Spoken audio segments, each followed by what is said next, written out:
This is what I think about all this Peachy Printer nonsense. First of all, I want to say that I'm not accusing anybody of committing a crime. Nobody really knows the full story here.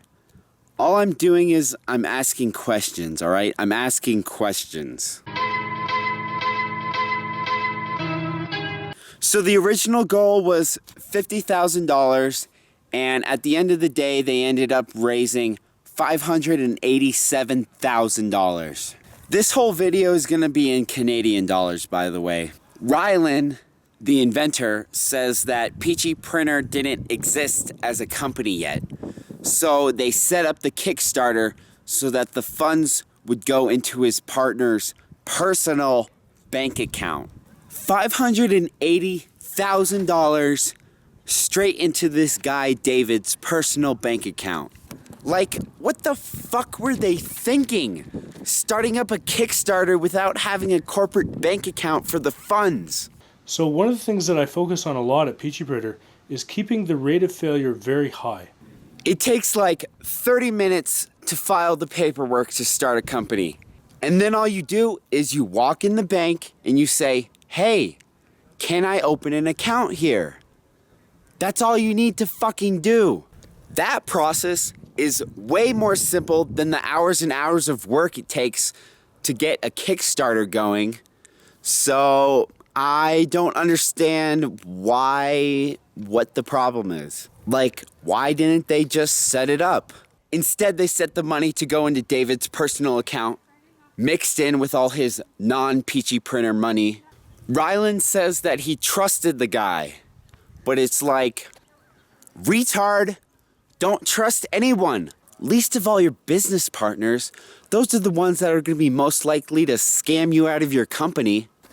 So eventually they set up the company, and Rylan says that the bank manager told them to move the money in smaller chunks so that if anything goes wrong with the transfer, they wouldn't have all their funds tied up.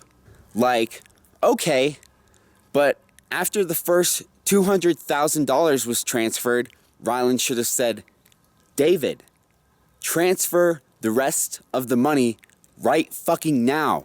But he didn't. David doesn't transfer any money for 9 months. And Rylan, you're not at all suspicious of this?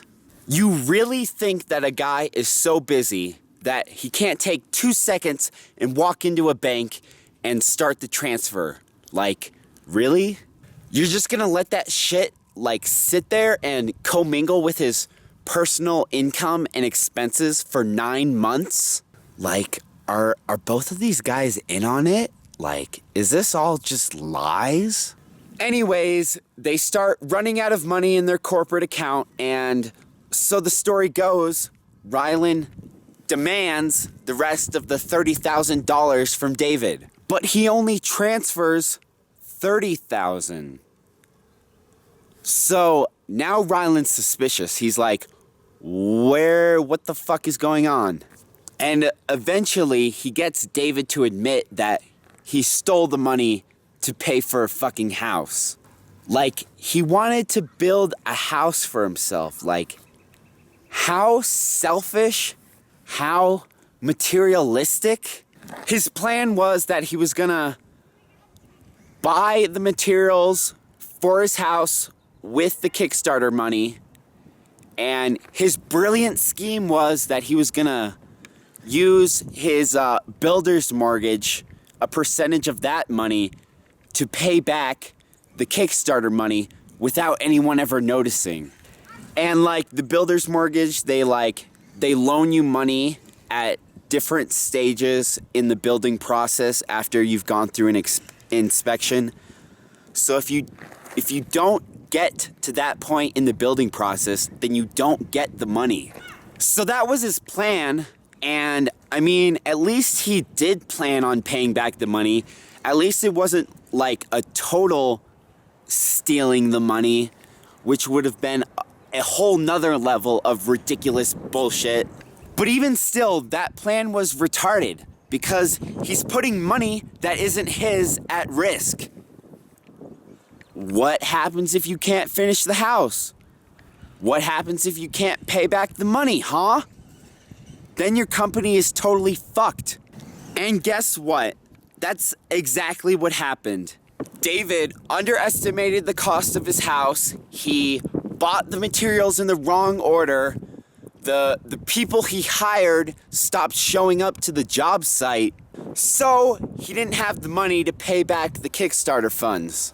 When Ryland found out about this, he didn't go to the police.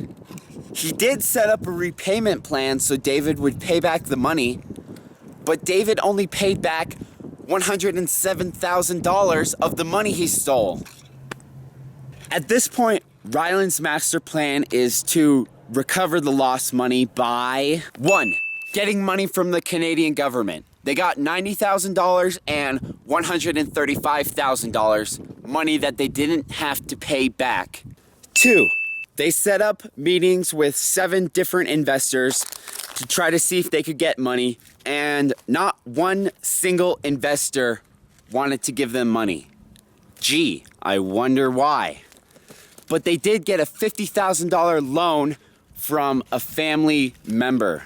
3, they were gonna use the trick where they use the money from new sales to pay for fulfillment on rewards for old backers. And that didn't work because they couldn't get the laser certified to make it a legal product.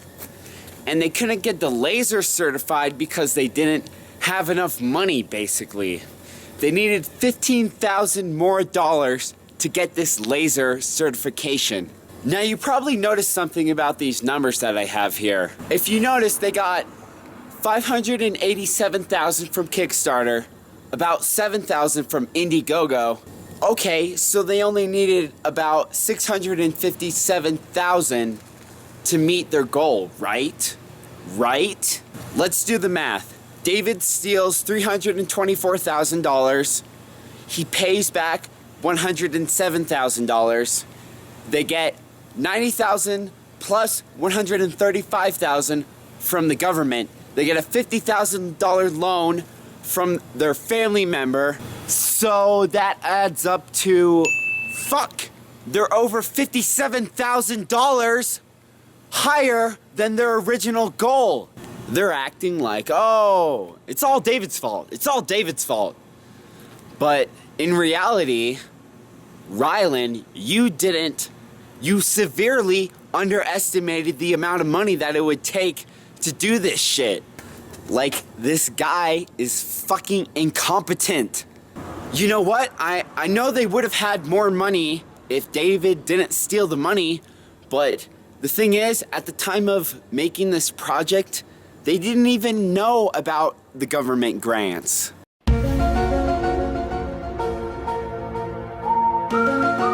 So once the company runs out of money, Ryland, after 2 years, eventually decides to tell everyone about what happened.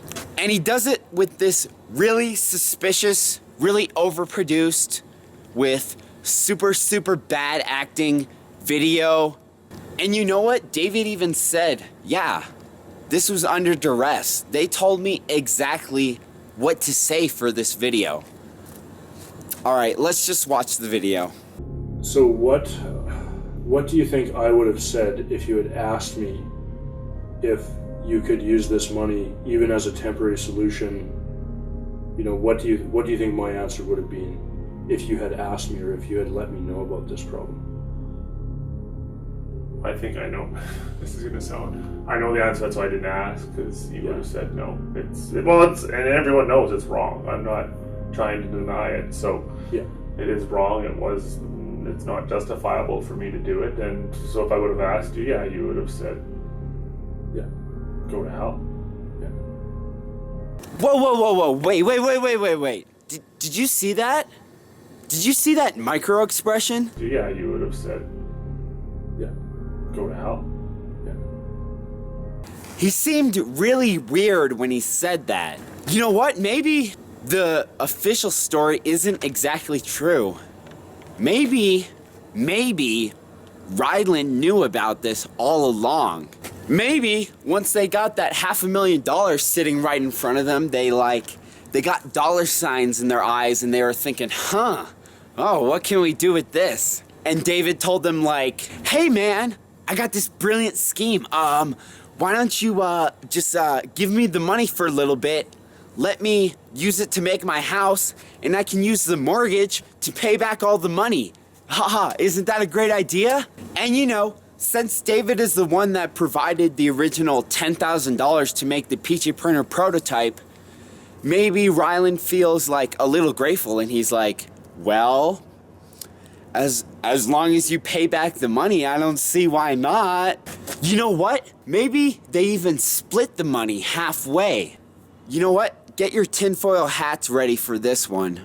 Maybe there was no such thing as the house. Maybe there was no such thing as the Peachy Printer to begin with. You know, you go on Kickstarter, you make these crazy, too good to be true claims like $100 printer, world's first $100 printer. Oh my God. And it's also a 3D scanner. I don't know.